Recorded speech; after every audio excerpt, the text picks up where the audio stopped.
Bueno, pues buenos días, bienvenidos a todas y a todas. Mi nombre es Irene Sánchez, soy la responsable de ACCEN en Valladolid. Sabéis, hoy es la tercera y última jornada de las microjornadas Hablemos de Trata, que están enmarcadas dentro del programa Novicon de ACCEN, financiadas por el Ministerio de Inclusión, Seguridad Social, Migraciones y el Fondo de Asilo y Migraciones, FAMI, y con la colaboración del Ayuntamiento de Valladolid. En este caso, y a mí sí me gustaría hacer una reflexión, porque cuando nosotros empezamos a pensar en estas jornadas a través de una reunión con el ayuntamiento que les preocupaba este tema y les preocupaba que hubiera formación, difusión y sensibilización, no creíamos que íbamos a tener este interés que ha habido durante estas jornadas. Sí que os hemos comentado que hemos tenido más de 300 inscripciones, entonces me gustaría agradecer a todos los participantes el interés que habéis mostrado en estas jornadas. Además, por supuesto, el agradecimiento más grande es para Teresa. Ella es la responsable del programa estatal de trata y sin ella no hubiera sido posible hacer estas jornadas. Y no me quería olvidar del equipo de Valladolid, que siempre está detrás, y también del departamento de comunicación, de Alberto, de Santi, de Ramón y sobre todo de Paco, que está como técnico y que ha estado todos estos días apoyándonos. Entonces, yo no me quiero liar mucho. Creo que la trata de seres humanos se demuestra en estas jornadas, en medios en algún momento y en todos los proyectos que ahora vamos a ver y en muchos más, que es un tema muy importante que nos preocupa, que tiene una magnitud muchas veces muy difícil de alcanzar y mucho más grande de lo que nosotros muchas veces podemos creer, y que además afecta a las personas más vulnerables. Sabéis que ACCEN trabaja principalmente con solicitantes de protección y personas migrantes, y nos encontramos que muchas veces estas personas son susceptibles de poder ser víctimas de trata, tanto aquí como en sus países de origen. Entonces, como sabéis, las jornadas han tenido diferentes temáticas. El primer día hablamos más de infancia y adolescencia, el segundo día de explotación laboral, y hoy creemos que es una jornada muy interesante porque vamos a hablar algo que nos interesa, y como técnicos, muchos de los participantes somos técnicos, y yo como trabajadora social creo que el poder ver a compañeras que nos expliquen las buenas prácticas, los proyectos que se hacen en otras ciudades, en otros países, lo cual el online nos da esta posibilidad, es muy, muy importante. Así que nada, agradecer, y solo puedo dar las gracias. Antes de pasar a la mesa y de presentar a las compañeras, y permitidme que os llame compañeras, que tenemos, sí que me gustaría decir para la gestión de esta jornada que sabéis que tenéis dos apartados, uno en el chat en el que se pueden hacer reflexiones, saludos, etcétera, como hemos hecho, y el otro de preguntas y respuestas. Sí que nos parece interesante, y Teresa, que es la encargada siempre de trasladar estas preguntas, que nos podáis hacer ahí las preguntas, y que además, si algunas que han hecho otras personas os parecen de vital importancia, le deis a me gusta, y así podamos trasladar las preguntas mayoritarias a estas personas. Somos muchas personas, ya vamos casi por 80, entonces es muy difícil poder hacer todas las preguntas. Así que nada, si os parece, empezamos ya la mesa redonda, porque yo creo que lo interesante es que puedan hablar ellas y contarnos. Como sabéis, en esta ocasión vamos a hablar en esta mesa van a estar 3 personas, 3 mujeres. Va a hablar justo después Rocío Carranza, de la Asociación de Ayuda al Drogodependiente de Valladolid, de ACLAD, hablando un poco del trabajo y la intervención en el proyecto LUA. Y ahora voy a pasar la palabra a Francesca Sguoti, no sé si lo he dicho bien, y Mercedes Martín Díaz, de Quality Cooperativa Social, el proyecto NAVE. Ellas nos van a contar un poco el trabajo y la experiencia de este proyecto y el networking contra la trata de personas en el Véneto, en Italia. Así que nada, Mercedes, Francesca, os agradezco muchísimo que estéis aquí y que podáis seguir dando voz. Así que nada, la palabra es vuestra. Gracias.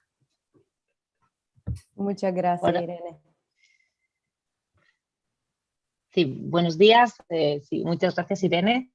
Sí, primero queríamos empezar agradeciéndoles a vosotras, compañeras, el que nos hayáis dejado este pequeño espacio para poder compartir nuestro trabajo, ¿no? Y para para dar la importancia que este tema, que este fenómeno tiene, ya sea en España como en Italia, como en todo el mundo, ¿no? Nosotros vamos a contar una pequeña parte de lo que ocurre donde nosotras estamos y trabajamos.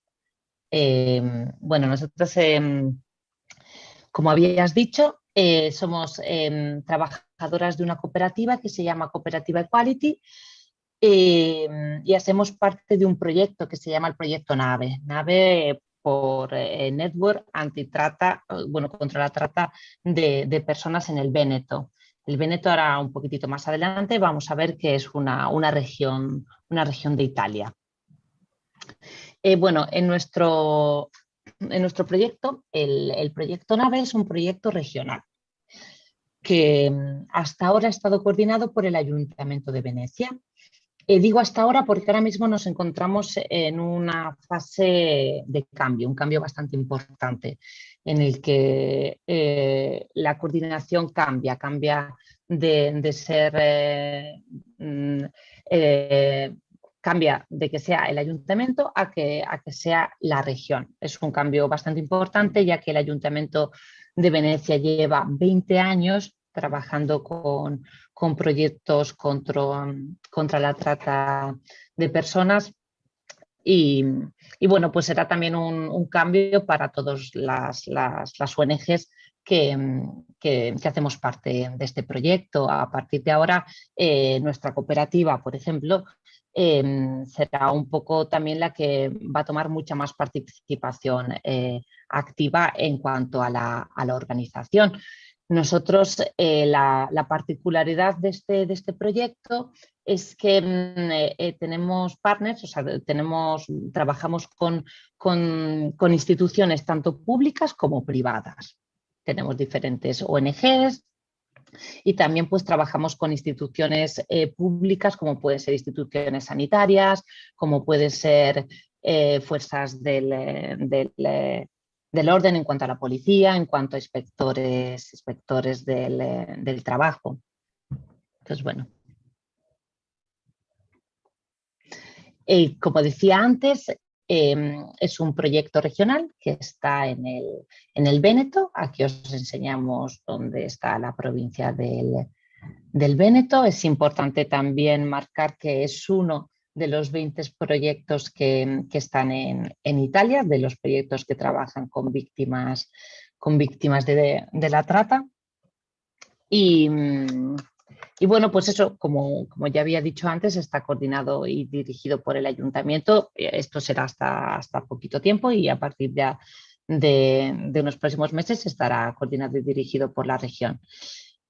Como financiación tenemos el gobierno italiano y el Departamento de Igualdad de Oportunidades. Sí. Bueno, nosotros creemos que lo que nos diferencia un poquitito en este proyecto es el enfoque. O sea, es como nuestro punto fuerte. Para nosotros, nuestro punto fuerte es el hecho de que es un enfoque multiagencial. Trabajamos en red con diferentes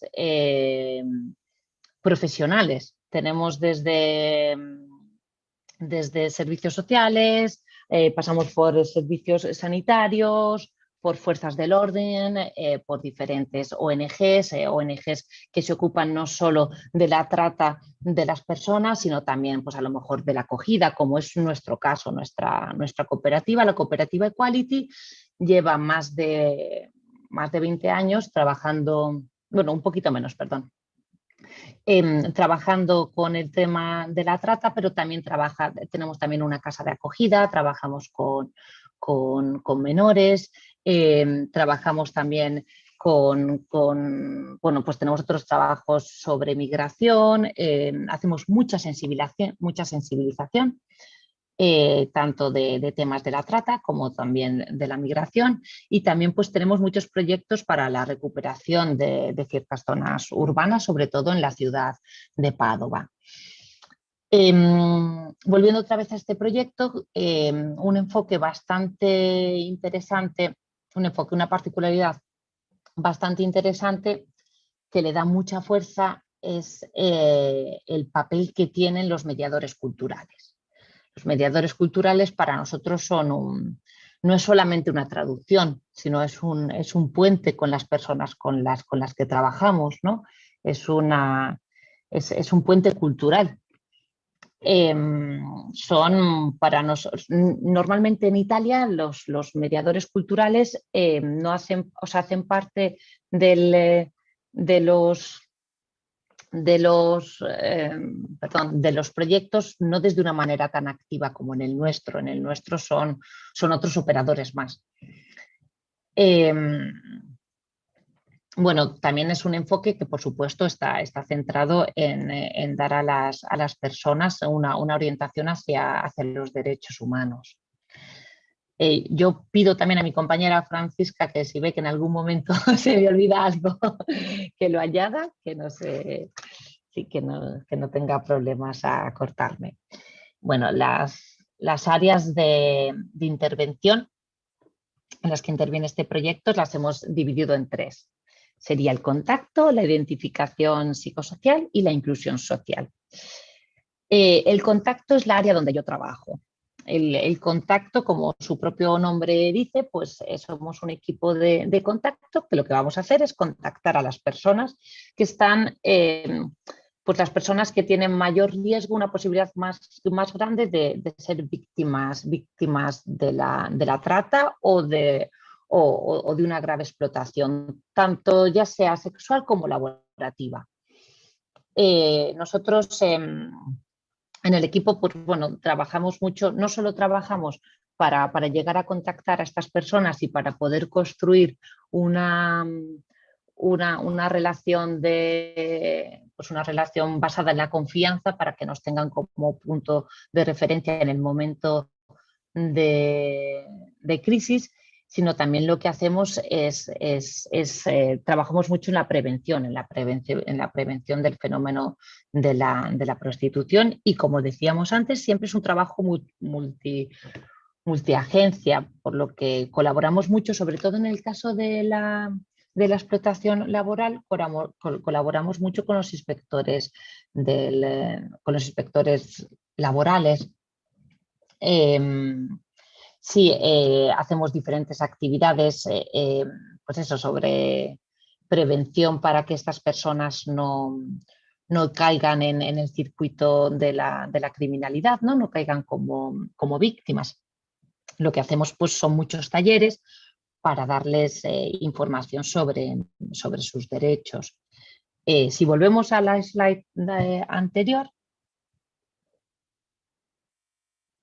vale, pues también vemos que eso, en la unidad de crisis y evaluación, que es donde trabaja mi compañera Francisca, que a lo mejor ella luego, bueno, a lo mejor no, sino os va a explicar en más detalle, pues vais a ver que lo que ellos hacen son evaluar los diferentes casos de las señalaciones que reciben para poder identificar a las víctimas de la trata. Bueno, esto mejor yo se lo dejo a ella.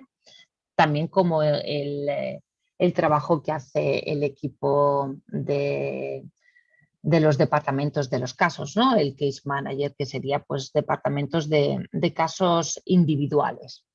Entonces, ella ya os explicará un poquitito más en detalle las asistencias y los programas que tienen individuales para poder llegar hasta la inclusión social, ¿no? O sea, nuestro plan va desde la prevención que nosotros hacemos en el contacto hasta la inclusión social, que es lo que hace el equipo de case manager. Bueno,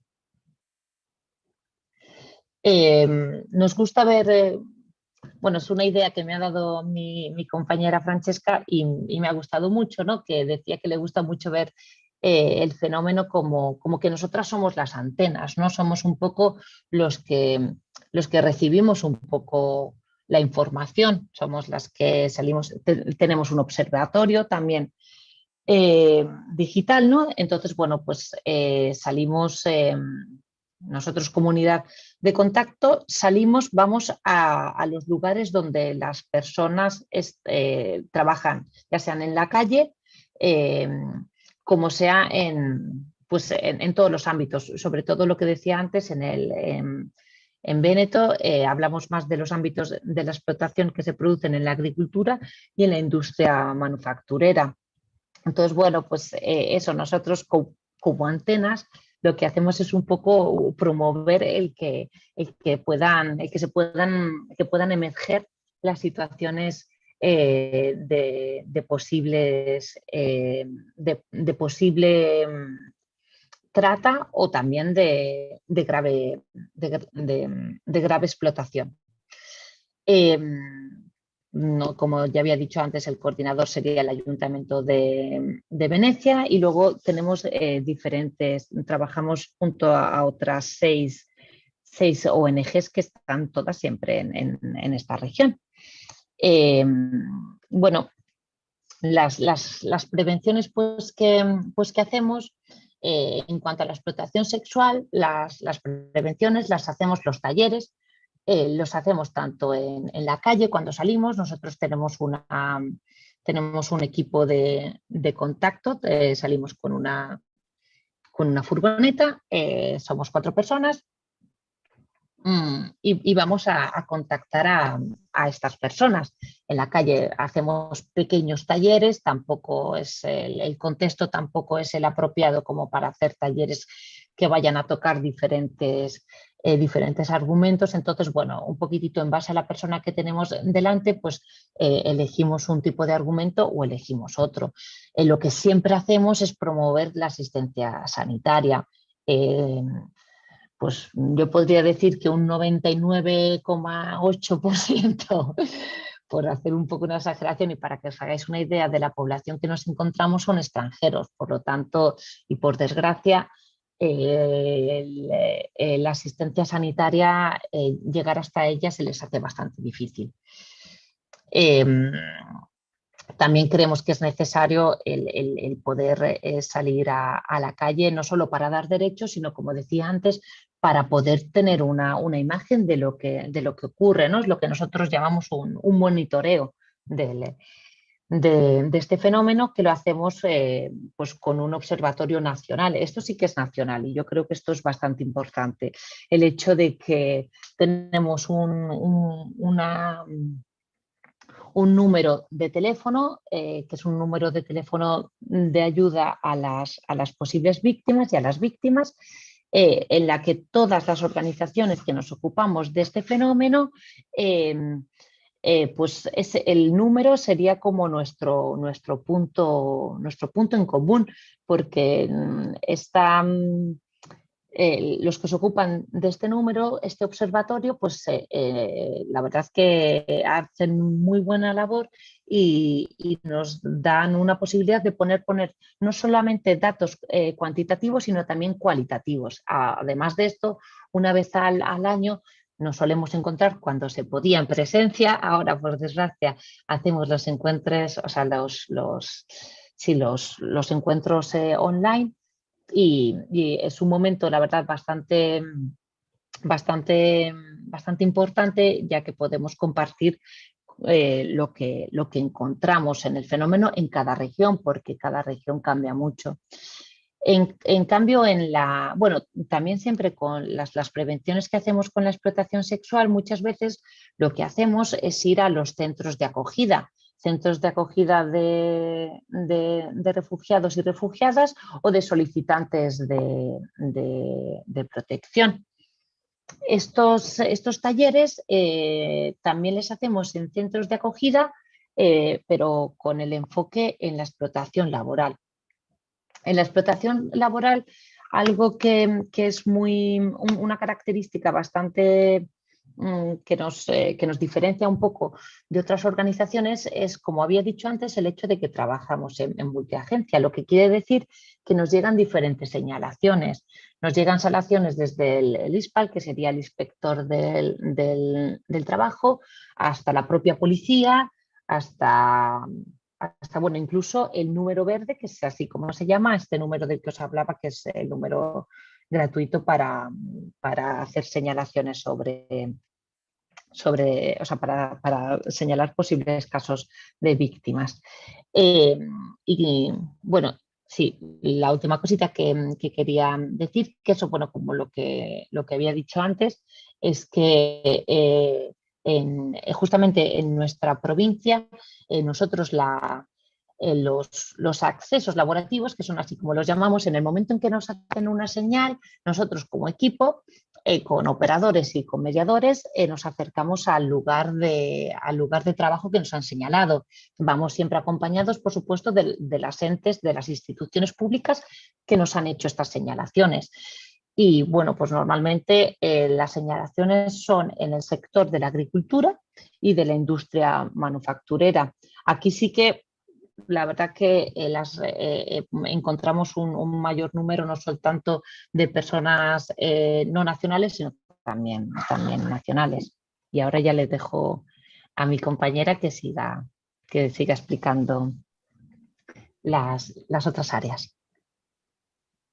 Muchas gracias, Mercedes, porque lo dijiste súper bien y no tengo que añadir nada en esta primera parte, sino que siguiendo un poco con las áreas de intervención, me sale natural hablar de mi parte del trabajo, que es una parte bastante diferente de alguna forma desde España, porque la parte de la identificación es siempre un tema muy importante, ¿no? Porque siempre escucho de la identificación formal y la identificación social de las víctimas de trata. En esa parte yo quiero enfocarme bastante sobre esa palabra que nosotros llamamos proceso de identificación psicosocial, en el sentido que la identificación para nosotros no solo simplemente es la parte formal con multiagencia que dijo Mercedes, que lo explicó súper bien, sino que también puede llegar un pedido de ayuda o una derivación desde el privado social, por ejemplo, ¿no? Una ONG o otra organización. Y en nuestra, decimos, organización de trabajo, tenemos esos 3 equipos y el segundo nosotros lo llamamos unidad de crisis y evaluación. ¿Por qué crisis? Porque muchas veces la persona pide ayuda, no siempre obviamente son conscientes de sus estados de víctimas y esa parte también es algo muy importante, sino que tiene que pasar algo en su historia de migración, en su historia con la red de explotación. Entonces, en este sentido, la crisis. Y en nuestro caso, nosotros en esta parte decimos de la emersión del fenómeno, es cuando nos llegan las personas pidiendo ayuda o alguien que pide ayuda por la persona, donde empezamos unos cuantas entrevistas con esa persona junto a la mediación cultural.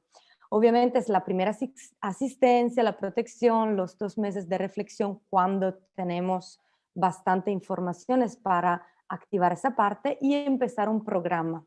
En Italia ahora, desde el 2016, tenemos el Plan Nacional contra la Trata de Personas que nos da un título a nuestro programa. En toda Italia los 21 proyectos tienen ese título, se llama Programa Único de Inmersión, Asistencia e Inclusión o Integración, a mí me gusta más la palabra inclusión, social. ¿Okay? Y en este tenemos adentro, desde el 2016, por fin, digo yo, desde la prevención hasta la inclusión social. Eso es un proceso, ¿no? Y también las derivaciones, como decía Mercedes, ¿no? Puede llegar desde el equipo de contacto, por ejemplo, que ellas encuentran como equipo una persona, por ejemplo, en el ámbito de la explotación laboral y nos la mandan a nosotros como equipo para empezar a hacer entrevistas, para ver la persona de qué necesita y cuál es su situación y la historia para ver si es posible empezar un programa, lo que nosotros llamamos programa de inclusión social. Obviamente, si no llega directamente desde el equipo de contacto, como lo nombró antes, el número gratuito nacional contra la trata de personas, por suerte está coordinado por el Ayuntamiento de Venecia y ahora se va a llevar por la región Véneto, entonces lo tenemos en casa. Desde el 2006, entonces tenemos un contacto directo, como todos los proyectos italianos. Entonces, todas las llamadas, por ejemplo, desde el servicio social, desde el hospital, desde la policía, desde el inspectorado del trabajo, desde los sindicatos, desde los ciudadanos, por ejemplo, la comunidad civil, o también el Instituto Penal para Menores, como había hablado en otro webinar de la justicia minoril, pueden llamar este número y decir, tenemos una persona que tiene ¿qué hacemos? Y desde el número gratuito nacional nos pasan la llamada a nosotros como equipo de trabajo. Entonces nosotros somos dividida por adentro del Véneto por grandes ciudades y aquí vemos un poco los nombres de mis compañeros de trabajo. Siempre me gusta llevarlo conmigo porque son como no fantasmas, sino que son parte del equipo. Entonces, en este sentido puse algunos nombres y este es el equipo completo que es muy parecido a lo del contacto, porque como el contacto y la unidad de crisis y evaluación, trabajamos con los mediadores y las mediadoras lingüístico-culturales, que obviamente vienen desde Nigeria, Rumanía, Marruecos, Bangladesh, Camerún, China y Pakistán, que son, decimos, las nacionalidades en donde más nos encontramos personas. También tenemos 2 compañeras de trabajo que hacen parte del área sociolegal, entonces que nos ayudan en la parte de regularización sobre los documentos, las informaciones y todo. Y cuando una llamada llega a nosotros, nosotros trabajamos en turnación 7 días y con reperibilidad, no sé si es la palabra justa, pero las 24 horas. Entonces, si la policía nos llama en la noche, obviamente tenemos que responder. Es claro que trabajando también con refugios, no todos los refugios no reciben de noche, entonces hay también que tener un poco más cuidado sobre las llamadas nocturnas, pero no son muchísimas, decimos, y lo digo así, cruzando los dedos porque yo voy de reperibilidad esta semana. Y para nosotros la parte más importante empieza desde la llamada, o sea que el proceso de evaluación y psicosocial para nosotros empieza desde el primer contacto con alguien que nos dice que hay una situación de riesgo. O sea que todas las informaciones que recogimos en esta llamada ya son parte de la evaluación. Entonces con la mediadora o el mediador lingüístico-cultural nos centramos en los primeros contactos, trabajando juntos y viendo cuándo y cómo se puede organizar una entrevista. Si es en urgencia, bueno, tenemos obviamente la protección, el alojamiento, urgente, etc. Si no es urgente, lo programamos. Entonces, la respuesta sí es rápida, obviamente, porque tenemos esa parte de reperibilidad, pero también tenemos otra parte más reflexiva, digo yo, donde se puede planificar la intervención y hacerla lo mejor posible. Entonces, en ese sentido, Mercedes dijo no del monitoreo y el observatorio. A pesar que ellos tienen un observatorio nacional porque se hablan entre equipos de contacto nacionales, nosotros también lo tenemos más regional, porque nacional lo lleva más el número verde para los casos que ya empiezan un programa de inclusión. Y en este sentido es muy importante para analizar los fenómenos. Entonces el proyecto no solo hace intervención, sino también que hace reflexión sobre los fenómenos. Por eso toda la parte de las innovaciones y la posibilidad que l'Italia, con el Plan Nacional contra la Trata, nos dice, bueno, esas son las cosas que tienen que hacer, pero piensen cada vez que escriben el proyecto a mínimo 2 acciones experimentales. O sea, piensen en algo de diferente, de nuevo, que pueda poner y profundizar algunos fenómenos. Y en esa parte yo veo decimos otro punto y otra fortaleza de nuestro sistema. Yo quise poner también esta slide para reflexionar un poquito más sobre la persona que llegan a nuestro proyecto y sobre todo el cuándo y cómo llegan. Muchas veces hacer emerger un fenómeno no es cosa muy simple, sino también que es un proceso de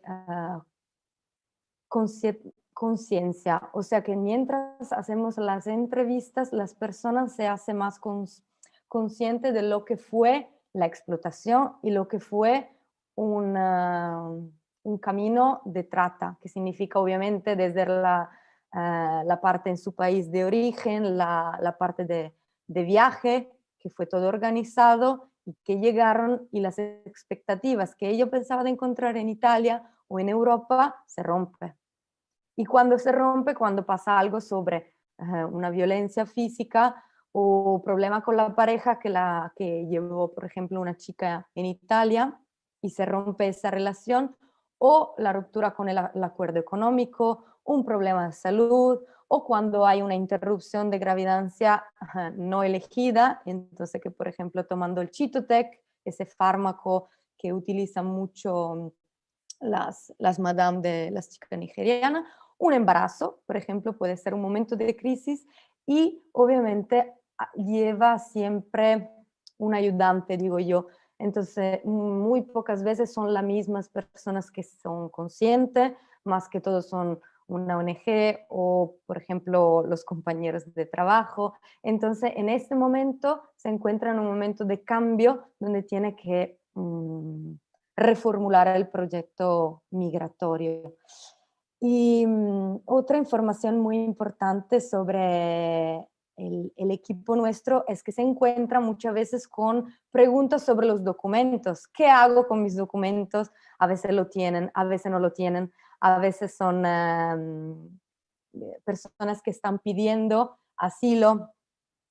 O, por ejemplo, una cosa muy importante en esta parte de los documentos es que en Italia tenemos la informativa legal, o sea que cuando llegan a las entrevistas, nosotros, por eso dije que tengo las dos compañeras que se ocupan de documentos y que trabajan con el equipo de contacto, pero también con nosotros y dan muchas informaciones sobre los diferentes tipos de documentos que se puede permiso de quedar en Italia. Y nosotros tenemos también, aparte del asilo político y aparte de otras tipologías de permiso, uno muy importante, que vienen desde el pasado, que es el artículo 18, que es el artículo que queda adentro de la legislación de la inmigración. Acá lo tenemos todavía en inglés, pero es lo mismo y se entiende, es el decreto de inmigración que viene desde el 98. Y aquí dice que las víctimas de grave explotación pueden tener un permiso para quedarse en Italia y que ahora se llama casos especiales. Antes era los motivos humanitarios y que es un permiso de 6 meses primero y que puede ser utilizado por otro año más y se puede convertir en trabajo o estudio. Eso nos da una parte, un poquito de fuerza.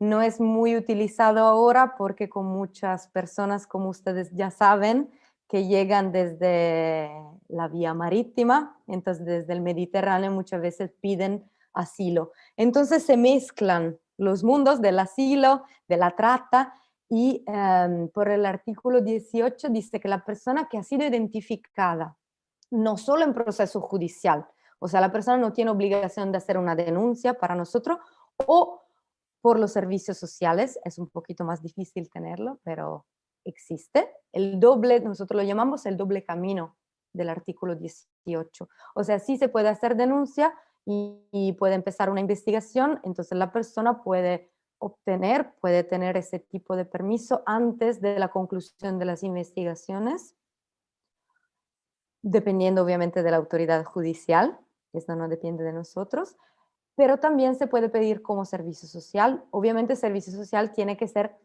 reconocido por el gobierno, tanto el privado como el público. Es más fácil que sea el público. Y la persona tiene que ser víctima de violencia o grave explotación. Hay varios niveles, por ejemplo, el 18 bis es por la violencia de género y la persona tiene que estar en peligro, quiere alejarse de los explotadores, obviamente, tiene que tener motivación y empezar un programa de asistencia e inclusión social. Eso tiene que ser parte para obtener ese tipo de permiso de quedarse en Italia. Como decía antes, obviamente los mundos se cruzan, los menores, las víctimas de trata, las víctimas de violencia. No somos personas con fenómenos a cajitas, ¿no?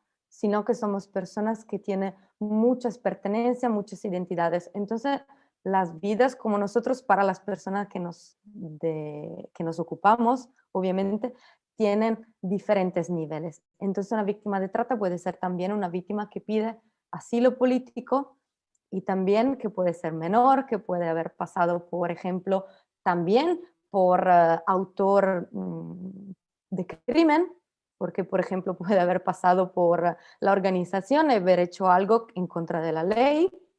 Entonces, en ese sentido, el Plan Nacional contra la Trata, que es ese que dice PNA, incluye también los links con todo lo que son los programas de asilo y los refugios. Por eso Mercedes decía la parte de también los talleres con las personas que están acogidas en este tipo de refugios, y también en el caso de vuelta, por ejemplo, no solo en el país de origen, sino también en todos los casos Dublino, porque ahora las migraciones secundarias es parte del cotidiano. O sea, personas que llegan desde España, desde Holanda, desde, qué sé yo, también Inglaterra, ok, y regresan a Italia por la unidad Dublino, es como que reempieza. Entonces, en esta parte, el riesgo, el estigma, también como en el país de origen, también en Italia, en otros países de Europa, del estigma de la revictimización.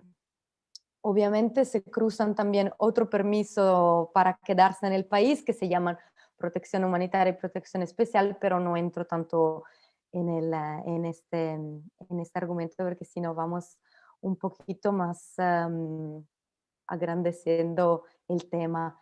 Y obviamente cuando hay todas las características para entrar en un programa de inclusión, como decía Mercedes, voy un poquito a números, y si nosotros como equipo de todo el Véneto, por ejemplo, hacemos entrevistas, muchas, con cada 15 meses 500, 600 personas, obviamente no todas entran en un proyecto, sino que 70, 80 más o menos, son estos los números. Nosotros, después de los 2 meses de reflexión, donde le dejamos un tiempo para descansar, empezar a hablar italiano y todo, empieza el verdadero, decimos, parte de la inclusión, que sea laboral, que sea de estudio, y en este tiempo, que son 18 meses, ellos se pueden integrar, decimos, y tener más la parte de inclusión social. Francesca, disculpa, es que el tiempo pasa volando, si puedes seguir cerrando. Ese cierre, en el sentido que, como decía antes, desde la prevención hasta la inclusión. Entonces, cuando se acaba el programa, con el COVID lo digo porque es súper difícil acabar un programa con un trabajo, y la autonomía con una casa, un trabajo. Ahora mismo es el tema más importante, se concluye también el programa. Muchas gracias, disculpad, pero tenemos los tiempos tan justitos que nada, muchísimas gracias, Mercedes, Francesca, ha sido un lujo oír vuestra intervención. Y ahora vamos más cerquita, aquí a Valladolid, con Rocío de ACLAD. Rocío, adelante, gracias. Hola, buenos días. ¿Cómo estáis, compis? Vale, voy a compartir pantalla para que podamos ver un poco la presentación y así nos vayamos ubicando. Vale. Buenos días. Soy Rocío, trabajadora social de ACLAD, y colaboro desde hace muchísimos años en el proyecto LUA, ¿vale? En la presentación podéis ver, hablemos de trata con fines de explotación sexual, porque desde el proyecto LUA exclusivamente atendemos a aquellas personas que están vinculadas al ejercicio de la prostitución, ¿vale? Os voy a explicar un poquito por encima qué es ACLAD y de dónde surge este proyecto LUA. ACLAD es una asociación, una entidad sin carácter lucrativo, fundada en el año 1979. En la actualidad trabajamos principalmente con personas que tienen problemas de drogodependencias, personas en riesgo de exclusión social, personas con VIH y personas vinculadas al ejercicio de la prostitución, ¿vale? Este listado son todos los programas que desarrollamos, pero bueno, es verdad que hoy nos vamos a detener exclusivamente en el proyecto LUA. El proyecto LUA surge en el año 2005, tras haber identificado necesidades que presentaban muchas de las mujeres que atendíamos con problemas de drogodependencias, que hacían el uso del ejercicio de la prostitución para poder conseguir dinero y así poder consumir sustancias. Entonces, en ese momento es cuando vemos que hay una doble necesidad: trabajar a nivel preventivo esas conductas de riesgo y ese ejercicio de la prostitución, y por el otro lado trabajar el tema de drogodependencias. A partir de ahí empezamos a trabajar con el colectivo de prostitución, pero es verdad que desde el año 2005 hasta la actualidad este colectivo ha ido teniendo una serie de cambios, ¿no? Es decir, que el perfil de personas que había en el 2005 ejerciendo prostitución es totalmente diferente al colectivo o a las personas que ejercen prostitución actualmente. Vale. Un poco los objetivos. Exclusivamente trabajamos con personas vinculadas al ejercicio de la prostitución y los objetivos principales del programa es mejorar las condiciones biopsicosociales, higiénico-sanitarias y laborales. ¿Vale? El equipo multidisciplinar que trabajamos en este proyecto, trabajamos desde la parte psicológica, desde el área social y desde el área sanitaria. Psicóloga, 2 trabajadoras sociales, médico y enfermero, ¿vale? Entonces intentamos trabajar todas las áreas a nivel completo. Un poco el perfil para que os situéis el perfil o las personas que hemos atendido durante el año 2020. También he de decir, que se me ha olvidado comentarlo, que el programa LUA, el proyecto LUA, trabaja en Castilla y León, en Palencia, León y Valladolid, en las 3 ciudades, en las 3 provincias, ¿vale? Vale, un poco. El perfil de personas atendidas, bueno, hemos atendido en el año 2020 y es verdad que con el tema del COVID todas las intervenciones han tenido que tener una serie de cambios. Hemos atendido a muchas menos personas de las que hemos atendido en años anteriores, porque es verdad que muchas de los contactos o de las atenciones que realizamos con el colectivo de prostitución es in situ en los locales de ejercicio. Entonces, debido al tema COVID, hemos tenido que anular esa serie de contactos por un poco el tema sanitario. Durante el 2020 hemos atendido a 345 personas, más del 85%, del 80% son mujeres. La gran mayoría de personas de personas que ejercen prostitución son femeninas. La mayoría de personas atendidas provienen de orígenes de América del Sur, de América Latina. Un poco la edad de inicio, la mayoría de personas que ejercen prostitución inician este ejercicio de prostitución en un campo de los 26 hasta los 44 años. Esto es verdad que es una pequeña parte, o seguramente que sean unos datos de aquellas personas que atendemos. Seguramente que depende un poco del lugar donde se atiendan a estas personas, estos datos pueden cambiar. Vale. Intervenciones realizadas. Voy a darme un poco de prisa porque quizás el tiempo se nos eche encima, como ha dicho Irene. Vale, las intervenciones que hemos tenido a lo largo del 2020. Vamos a ver. Los objetivos principales es el tema de identificación, ¿vale? De aquellas víctimas que hayan sido en el pasado o sean en el presente víctimas de trata o explotación sexual. Y los principales objetivos o las principales intervenciones que realizamos son a nivel higiénico-sanitarias, entregamos material preventivo, ¿vale? Entregamos material preventivo para evitar que haya contagios o contactos de infecciones de transmisión sexual. Talleres de salud, ¿vale? Salud y sexo seguro, es decir, que hay muchas personas que tienen un inicio del ejercicio de la prostitución que no saben el uso adecuado del material preventivo. Entonces trabajamos sobre todo para evitar ese tipo de riesgo. A nivel sanitario hemos atendido a 125 personas. Desde la parte sanitaria proporcionamos la posibilidad de poder atenderlas a nivel sanitario para el tema de pruebas de analíticas de sangre, citologías. Muchas de las personas que atendemos no tienen una regularización de los papeles, por lo tanto, tienen una dificultad para el acceso a los servicios sanitarios. En muchas ocasiones, muchas de las personas que están en esta situación ni siquiera acuden a un servicio sanitario privado.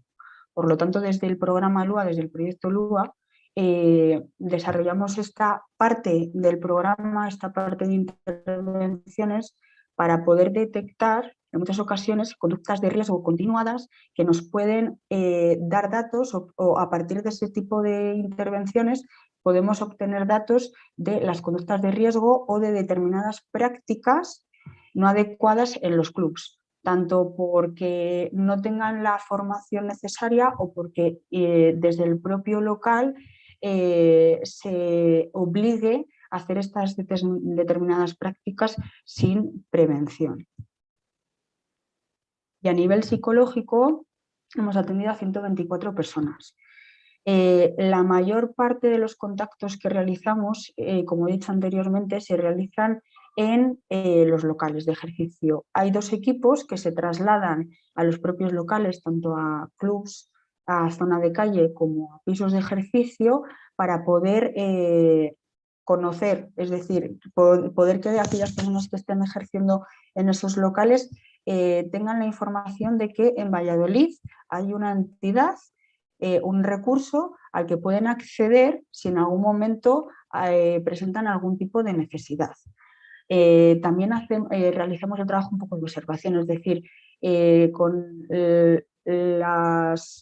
la propia observación en los propios locales, el confinamiento, nos pueden dar datos de que seguramente que en ese local haya determinadas prácticas o podamos identificar una posible víctima de trata o explotación sexual. Es verdad que en los locales es muy complicado obtener información, tanto porque no podemos realizar una intervención individualizada con la persona, ya que en muchas ocasiones atendemos a nivel de grupo y se puede dar la casualidad de que en un grupo haya una persona de las cuales se ejerce también prostitución, que es un poco la que controla a ese grupo de personas o que está el encargado del local o encargada del local. Por lo tanto, es muy difícil el poder obtener información necesaria para poder identificar determinadas necesidades. Por lo tanto, el objetivo en esas salidas es que nos conozcan, por lo menos que sepan que hay un recurso en Valladolid que puede ayudarlas o puede atenderlas en cualquier tipo de situación, y también la captación a la sede, a la oficina. Es mucho más fácil trabajar con una persona e identificar determinadas situaciones en una entrevista individualizada donde hay una privacidad o donde no tienen miedo a decir que están en una situación o en otra porque no hay una persona que les controla, pero también es muy difícil hacer esa captación a la sede.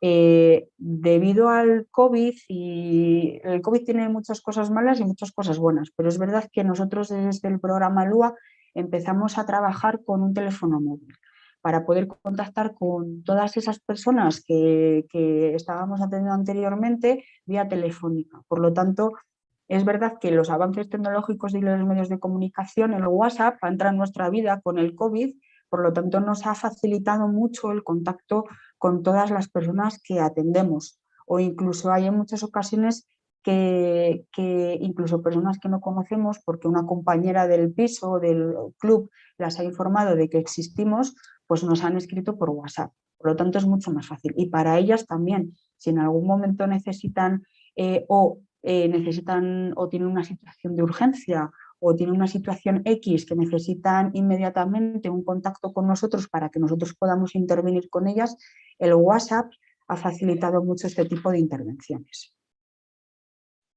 Bueno, voy a pasar un poquito. Bueno, trata con fines de explotación sexual, el concepto de trata de seres humanos según el protocolo de Palermo. Bueno, la captación, el transporte, es decir, para poder identificar una víctima de trata o explotación sexual tenemos que tener en cuenta muchos indicadores, ¿vale? Entre ellos, indicadores de captación, de transporte de la persona, de traslado, de la acogida y recepción de las personas tratadas.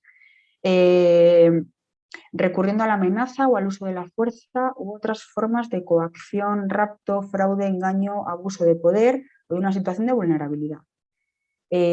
Todas las personas que atendemos tienen una situación de vulnerabilidad en país de origen, o tienen a personas dependientes a su cargo, o tienen una situación económica bastante vulnerable, que lo que ha generado a que estas personas busquen otra vía, ¿no? Otra vía para poder obtener ingresos económicos y poder mejorar su situación en país de origen e incluso mandar dinero a su familia porque la familia está en la misma situación.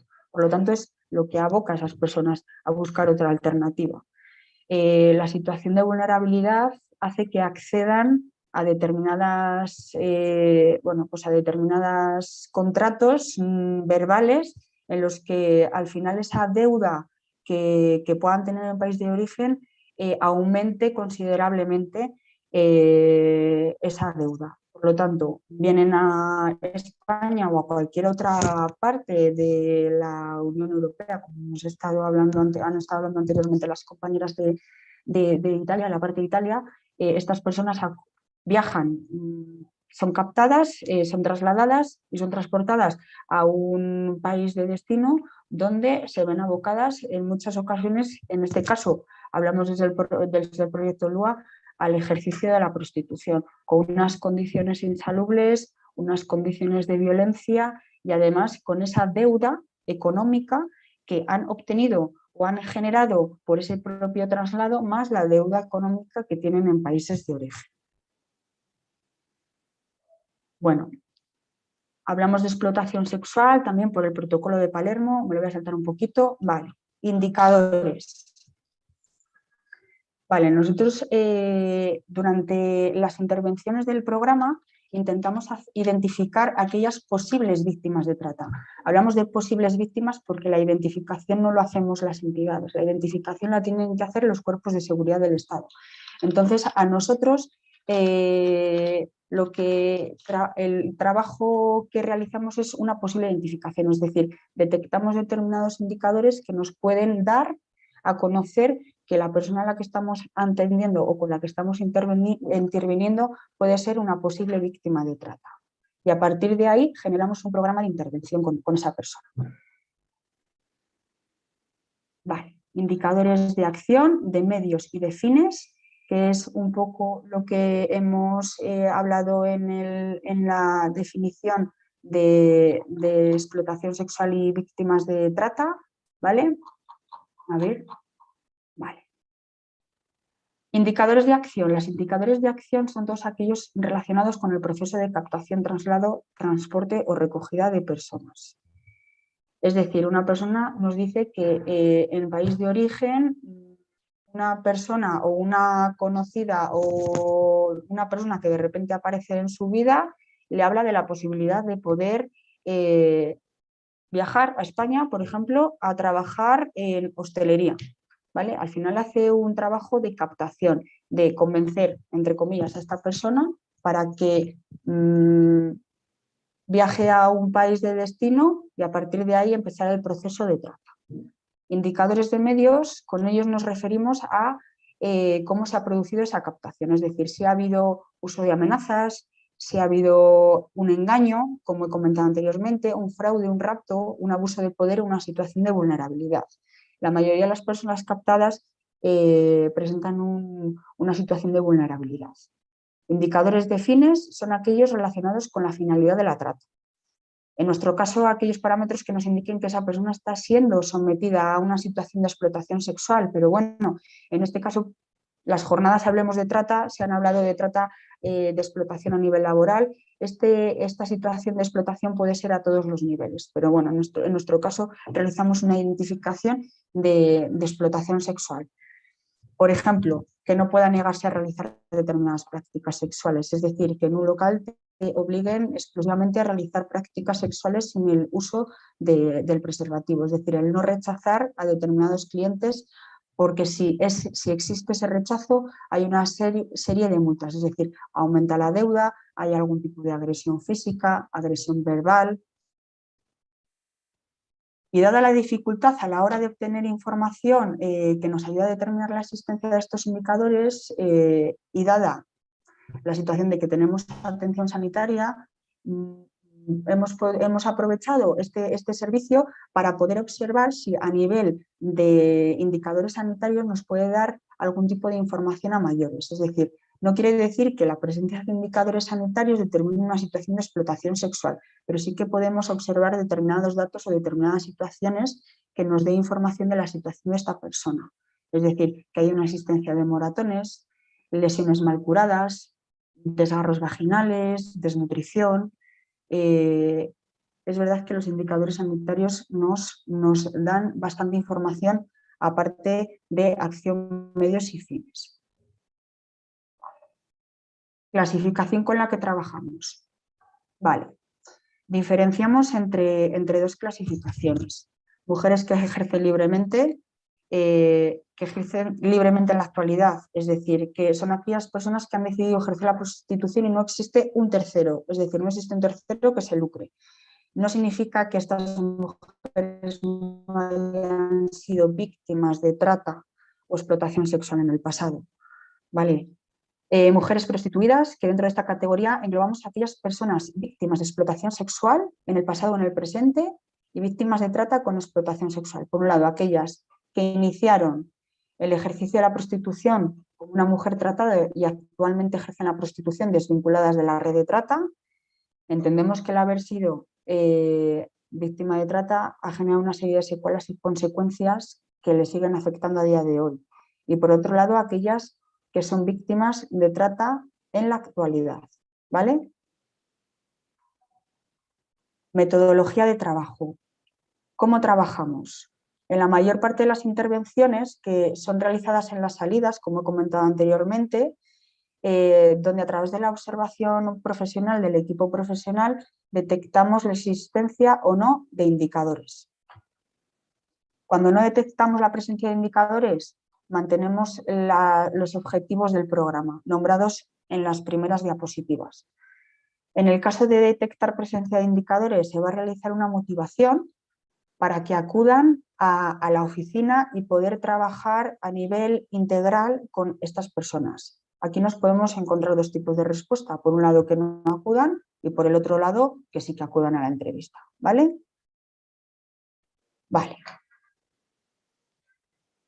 Que acuden a la entrevista elaborada por el equipo profesional con la finalidad de poder establecer un diagnóstico de explotación sexual, de trata o fines de explotación sexual. Una vez establecido este diagnóstico, las intervenciones que llevaríamos a cabo serían las siguientes: información de sus derechos y recursos, coordinación con interlocutores sociales tanto de la Policía Nacional como de la Guardia Civil, motivación para la denuncia. También, esto es importante, es un proceso muy complicado y muy difícil. Acompañamiento y apoyo durante el proceso. Es verdad que en muchas ocasiones estas mujeres no tienen ninguna red de apoyo en el país de destino, ni familia, ni personas de confianza.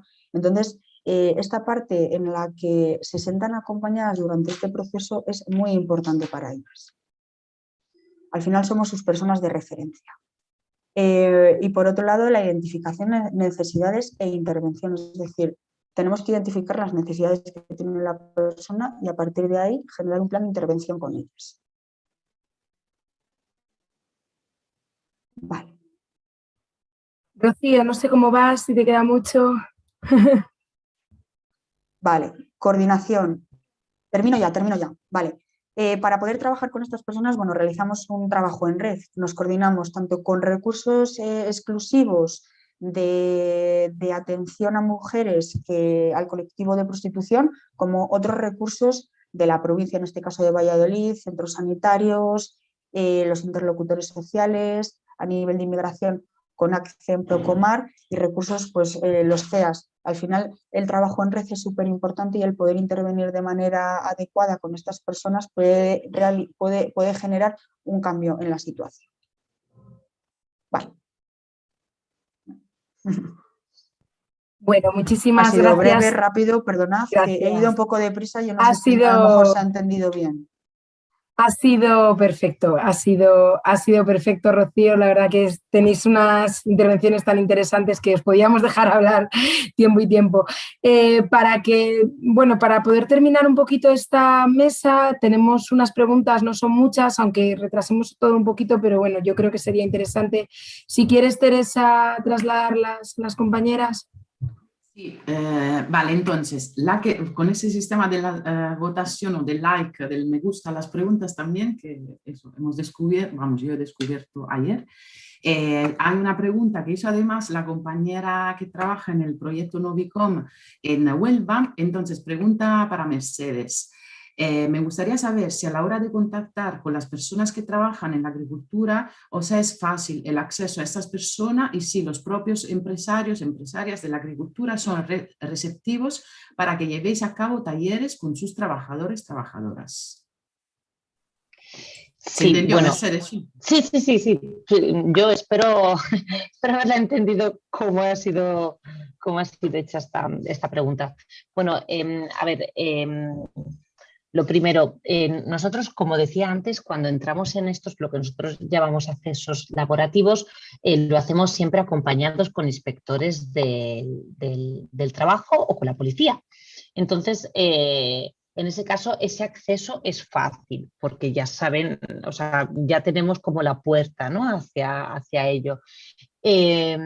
No realizamos allí los talleres. Nosotros lo que hacemos cuando cuando accedemos a estos puestos de trabajo, ya sean en agricultura o sea en otros lugares, lo que hacemos es siempre llevar información sobre los derechos de las personas. Lo que hacemos es presentarnos como organización contra la trata y hacer pequeñas entrevistas para ver si efectivamente hay situaciones de potenciales tratas o si son efectivamente víctimas o simplemente hacer una pequeña entrevista individual para poder presentarnos y para poder dejar nuestro número.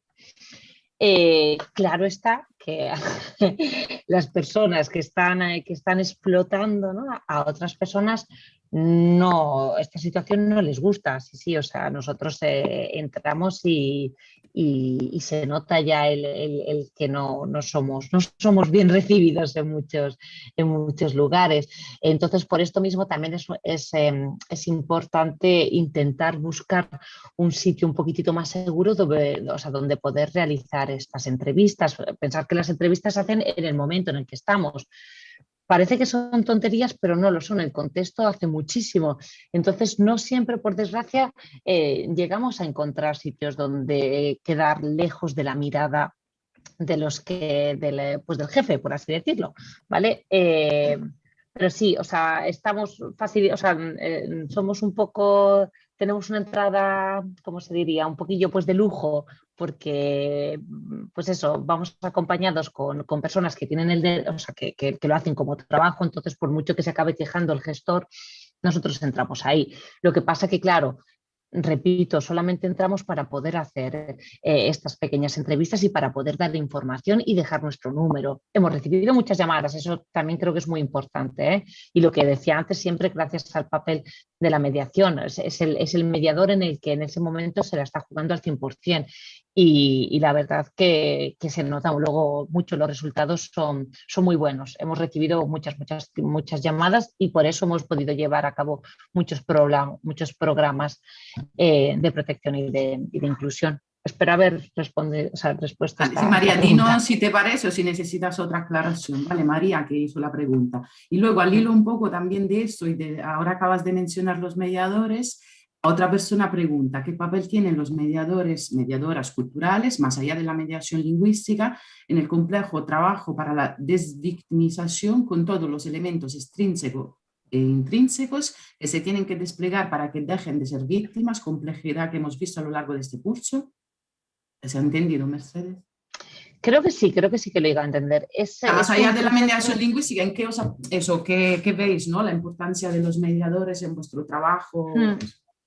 Claro, es un proceso muy difícil, ¿no? Desde que el momento en el que la persona entra en programa hasta que sale, el mediador es su punto de referencia y está siempre, en todo momento. Repito, a lo mejor quizás también Francesca pueda añadir algo más porque ella es la que se ocupa también de las entrevistas, ¿no? Entonces ya en ese momento en el que ya hace la primera entrevista Francesca o ya sean las otras compañeras, está esa presencia y va a ser la que la va a acompañar durante todo el momento hasta que esa persona ya pueda salir. de este programa, ¿no? Me parece como si fuera un papel de persona que se puede colocar como una pares informal de alguna manera. Entonces en esa parte es muy importante, como decía Mercedes mientras presentaba, el puente, en el sentido de un preguntón de la compañera que hizo, porque es un tema muy grande, en el sentido que son mediadores y mediadoras expertas y tienen el doble papel de hacer mediador con las personas y con los profesionales también, porque también con nosotros muchísimas veces nos hacen puente, y sobre todo en la parte de no ser más víctimas en los recursos, en fortalecer los recursos de la persona, detectarlos también.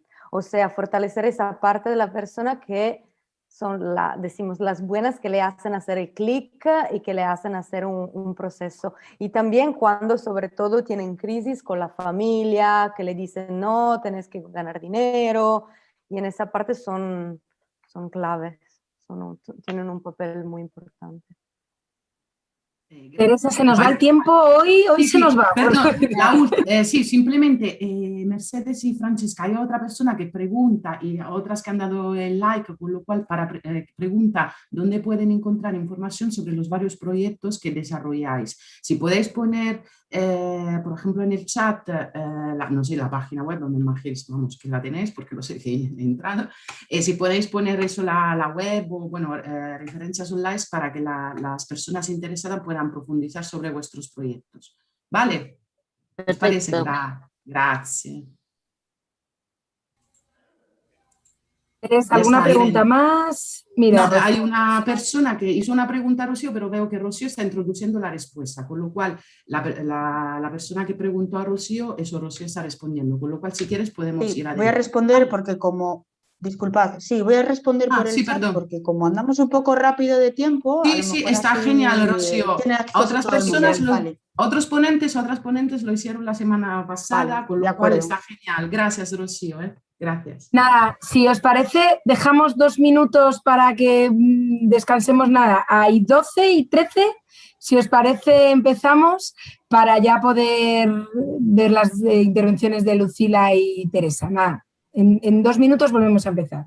Gracias, muchas gracias a todas. Gracias, de verdad. Seguimos con la última mesa de las jornadas, conduciendo la investigación Acción Participativa Feminista con trabajadores en sectores laborales de alto riesgo. Y con la presentación de la publicación, la trata tiene también género masculino por parte de Teresa de Gasperis de ACCEN.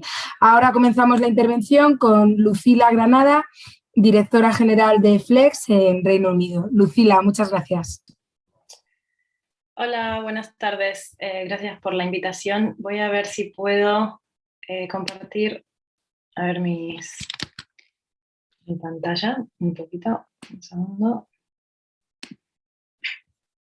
Un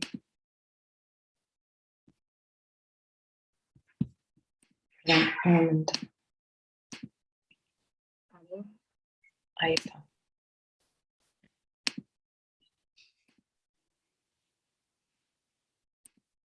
¿Se ven las diapositivas? Ahora, sí.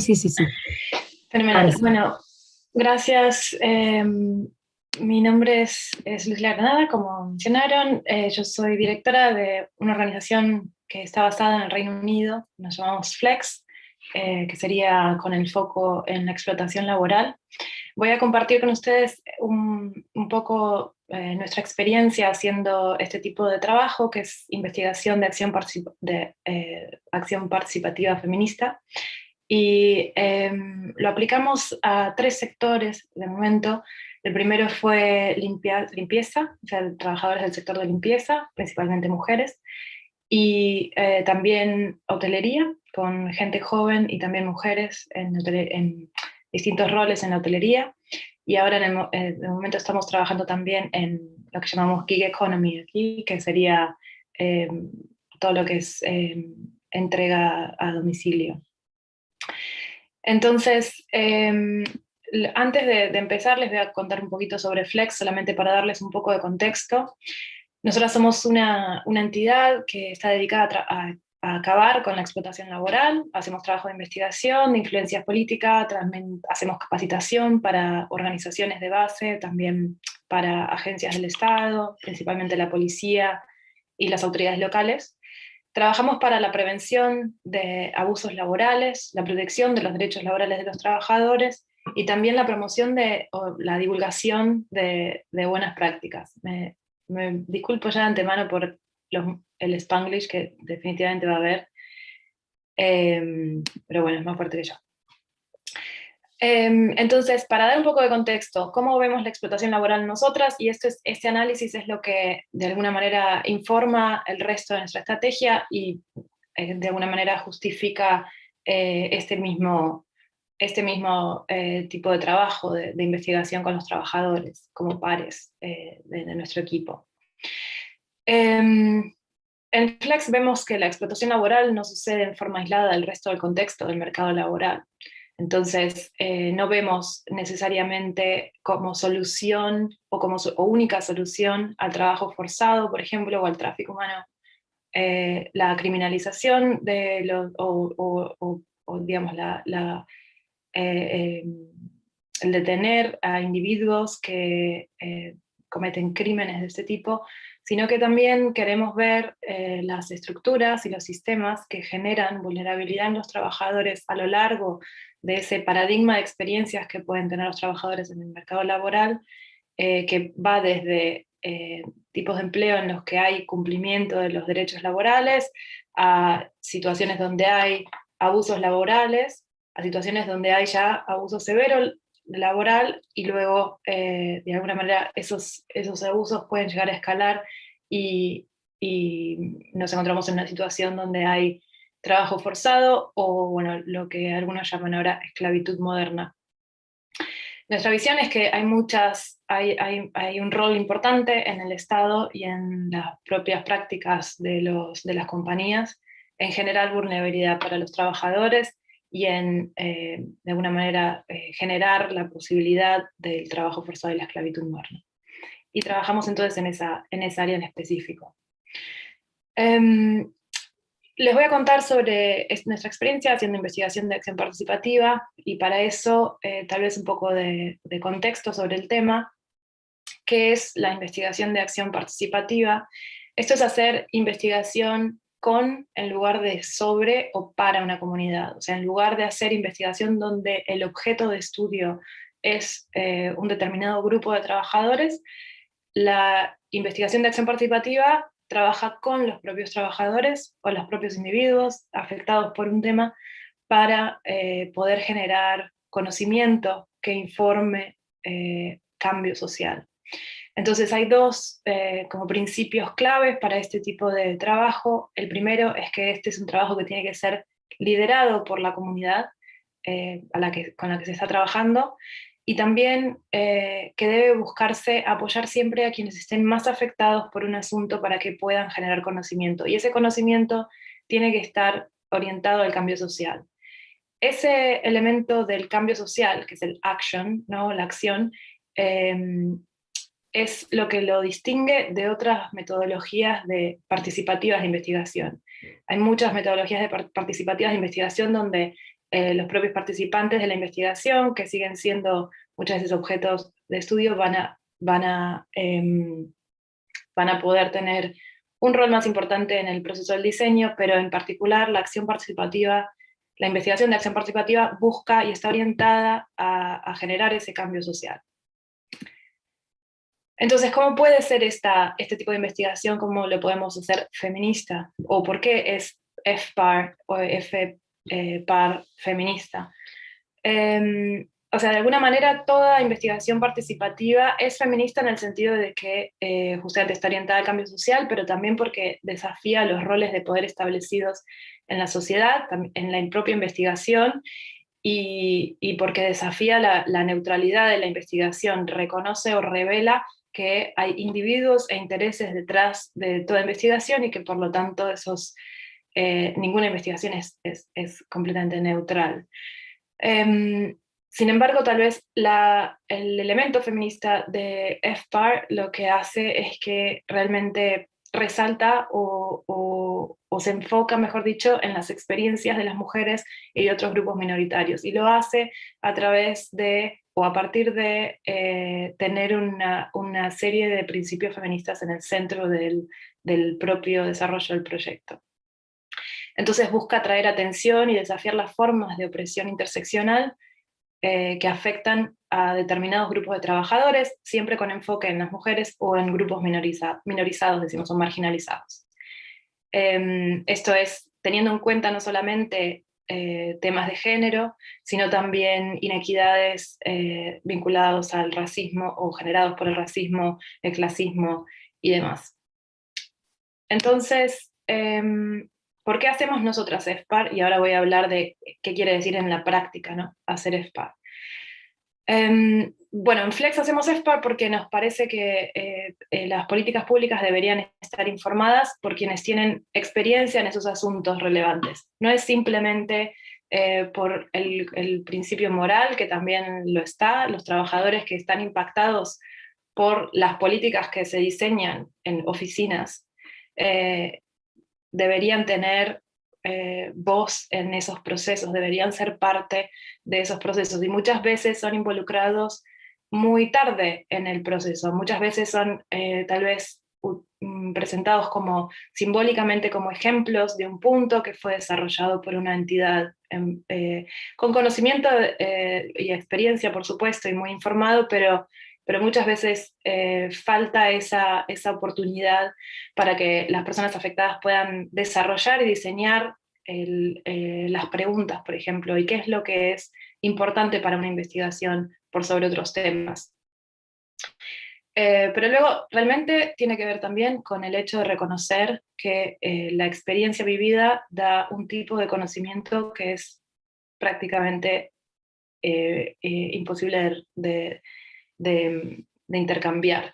O sea, es posible aprender muchísimo sobre, o leer muchísimo y estudiar muchísimo y prestar muchísima atención a los datos, pero los datos son siempre posteriores a los sucesos.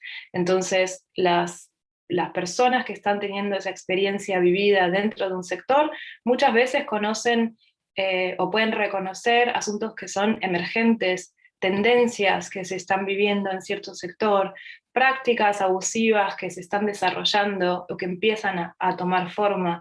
Y ese es un tipo de conocimiento específico que es muy importante para informar las políticas públicas, para generar políticas públicas que van a luego ser efectivas en responder a esas necesidades. Entonces, realmente tiene que ver con un entendimiento de que el conocimiento de los trabajadores, el conocimiento de nuestra organización, del análisis de digamos, las causas de la explotación laboral y demás, son complementarios. Y a partir de ahí es que trabajamos en equipo con los trabajadores. También tenemos un interés en desmitificar y democratizar el proceso de investigación, realmente acercar una organización como Flex, que no somos o no ofrecemos servicios, no tenemos servicios de cara al público, sino que hacemos investigación y trabajo de influencia a los beneficiarios de nuestro trabajo, que son justamente trabajadores en sectores precarizados. Y por último, por supuesto, esta metodología es muy efectiva para alcanzar grupos que normalmente no son incluidos o no son fáciles de alcanzar, como digo, desde la distancia de los sectores laborales en los que están. Pero por supuesto esto no debería ser necesariamente la primera motivación para hacer FPAR. Entonces, esta diapositiva, disculpa si está en inglés, pero es simplemente para mostrar un poquito más la complejidad detrás de esto y que realmente no hay un modo de involucrar a los trabajadores. Lo que ven ahí es, digamos, distintas clasificaciones del nivel de participación o de inclusión que se puede lograr con los trabajadores. Los tres de abajo en gris, lo que ven ahí es participación o simbólico, digamos, una inclusión simbólica, donde realmente las participantes de la investigación, de alguna manera, tienen varias palabras ahí: manipulación, de utilizarlos como decorados, muchas veces usa esa palabra, usar tal participante o tal trabajador para un evento, informar decisiones o acciones cuando realmente ya se han tomado. Todas estas son formas de participación simbólica de los participantes. Y luego tienen ahí distintos tipos de grados de participación, y por supuesto se busca, al adoptar este tipo de perspectiva, alcanzar la forma más alta de participación posible dentro de las limitaciones de cada organización, por supuesto. Entonces, en nuestro caso, no alcanzamos el número 8, que sería el más alto, que sería completo control de los trabajadores, porque es cierto que hay que hacer aplicaciones de financiación, o sea, hay que solicitar fondos, hay que desarrollar preguntas que están informadas por nuestro propio análisis también de la organización y demás, pero de alguna manera es una aspiración a intentar alcanzar los mayores los mayores niveles de participación posibles. En nuestro caso yo creo que hemos llegado a lo que sería partnership, que es la número 6, que sería trabajar en colaboración, en algunos casos delegación del poder, que es el número 7, pero entre 6, 5 y 7 es donde hemos podido hacer distintas de nuestras, de alguna manera podemos localizar distintos pasos de nuestro proceso.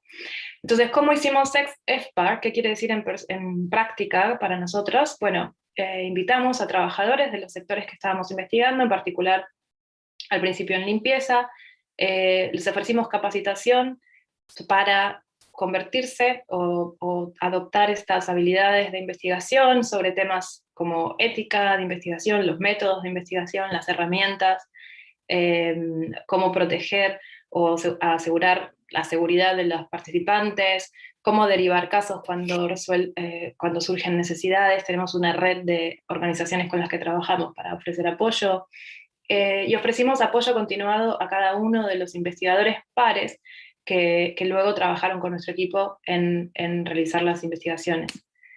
El siguiente punto es súper importante y es pagar, porque su tiempo es súper valioso para esta investigación. La forma, como dije, el reconocer el tipo de conocimiento que traen los trabajadores también tiene que ser reflejado en la paga. Por lo tanto, los investigadores pares o investigadores compañeros, como le llaman en inglés, peer researchers, fueron, por supuesto, puestos pagos, que una red de trabajadores que trabajaron, en este caso mujeres que trabajaron en limpieza, y ahora estamos con los deliveries. Pero también se reconoció una contribución a cada uno de los participantes de las entrevistas y los grupos focales por su tiempo, porque, de nuevo, los trabajadores están ofreciendo su conocimiento al proceso de investigación. Los trabajadores, entonces, que trabajaron con nosotros como investigadores pares o investigadores compañeros, recolectaron los datos, hicieron entrevistas, grabaron grupos focales con sus compañeros de trabajo. Luego trabajaron con nuestro equipo de Flex para analizar los datos, sistematizarlos, dar feedback. Realmente el involucrar a las personas de un sector desde el principio del proceso ayudó muchísimo a priorizar los temas, a entender qué es lo que realmente es más importante en el contexto en el que estamos en ese presente, y a veces preguntar cosas que no se nos hubieran ocurrido. Luego, el elemento final, que es la acción, fue súper importante también, y aquí tuvimos que encontrar formas creativas de asegurarnos de que la investigación es útil para los propios trabajadores, más allá del trabajo que hace Flex de influencia política. Entonces, justamente en diálogo con los propios trabajadores que participaron de la investigación, han escrito blogs, participaron en consultas públicas, por escrito, en persona, están trabajando en artículos de prensa que están escribiendo directamente con nuestro apoyo. Tenemos una trabajadora investigadora que está presentando a los sindicatos que organizan limpiadores los resultados de nuestra investigación, también llevándolo a otras organizaciones y demás. Pero el trabajo continúa, digamos. La parte de la acción es un elemento muy clave.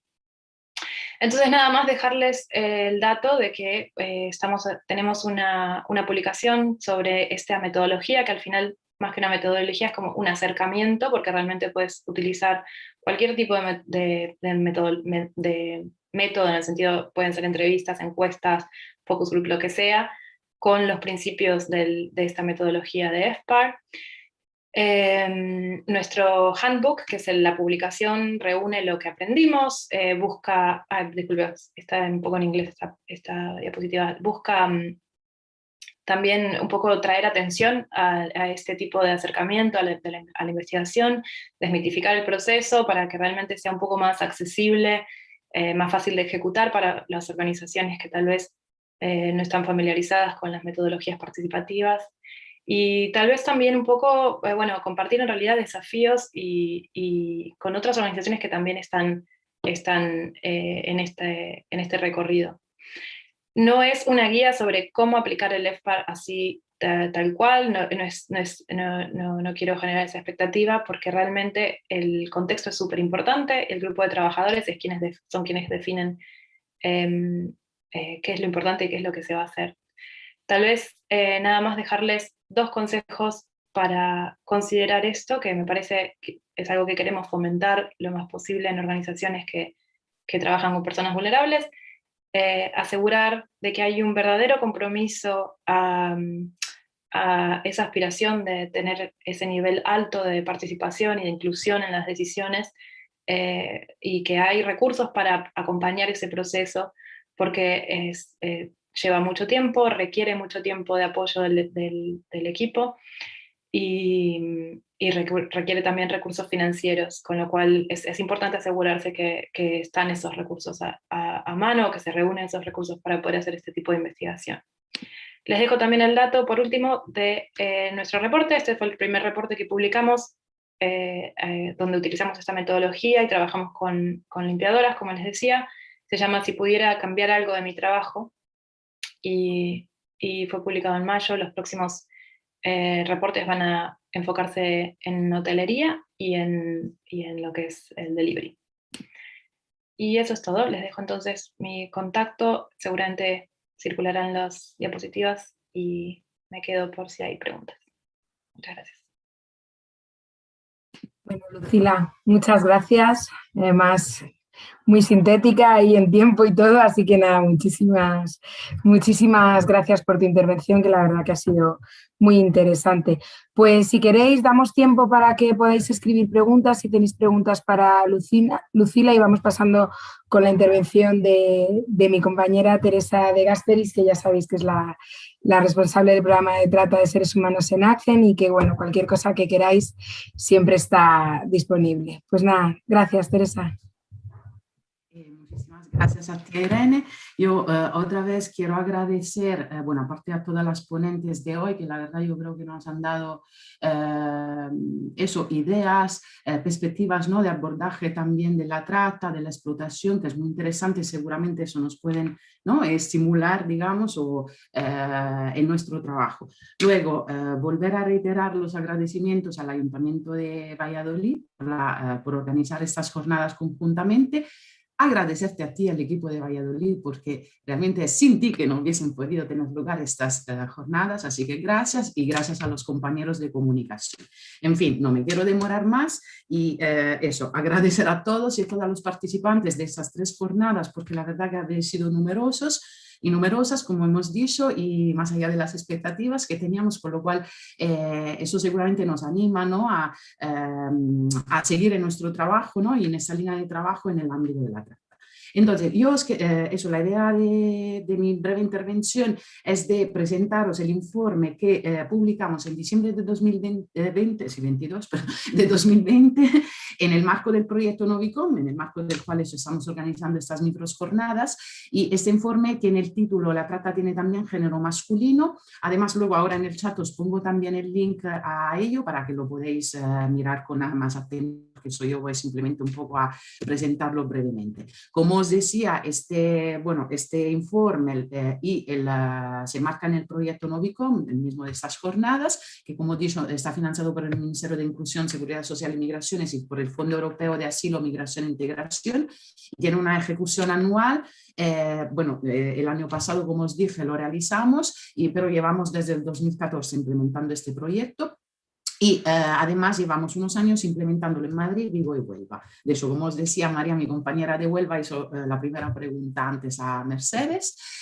Básicamente es un proyecto que tiene la finalidad de llevar a cabo una serie de actividades de sensibilización y capacitación para eso, concienciar y fomentar, digamos, el conocimiento sobre el tema de la trata, además en una perspectiva de abordaje de todas las finalidades de trata, que como sabemos son muchas, y todas las víctimas, o sea, hombres, mujeres, niños, niñas y personas transgénero, ¿no? En esa perspectiva, digamos, integral y amplia, ¿no? del abordaje de la trata. Y evidentemente todas esas actividades de sensibilización y capacitación tienen la finalidad, evidentemente, de favorecer la inmersión, ¿no? Esa palabra que se usa mucho en el sistema italiano y que también, ¿no?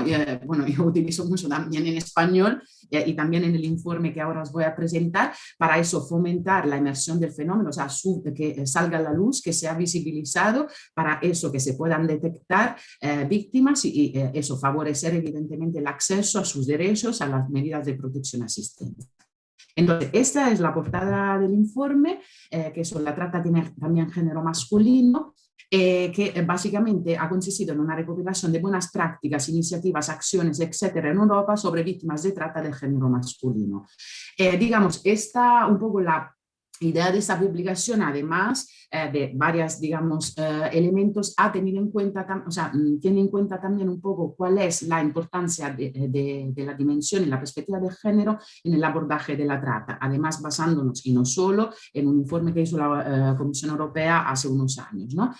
¿Por qué es importante entender esto, la dimensión de género en el ámbito de la trata? Por muchos motivos. Primero, por la necesidad de no infraestimar las otras finalidades de explotación, porque sabemos que muchas veces luego las finalidades de explotación o los ámbitos de explotación varían en función del género. Por ejemplo, si hablamos de trata con fines de explotación laboral, la mayoría de víctimas suelen ser hombres, pero luego si nos vamos al servicio doméstico vuelve a subir, o sea, la mayoría suelen ser mujeres, ¿no? Con lo cual es importante tener en cuenta, digamos, esta perspectiva, la perspectiva de género nos permite también hacer estas consideraciones. Y luego para eso, el correcto reconocimiento de cómo los hombres, las mujeres, las niñas, los niños y las personas transgénero viven la trata y cómo la trata, eso impacta en las personas en función del género, y entonces cómo tenemos que adaptar, modular la asistencia, la protección en función de este elemento. Y luego eso, como acabo de decir, las finalidades de explotación, los sectores de explotación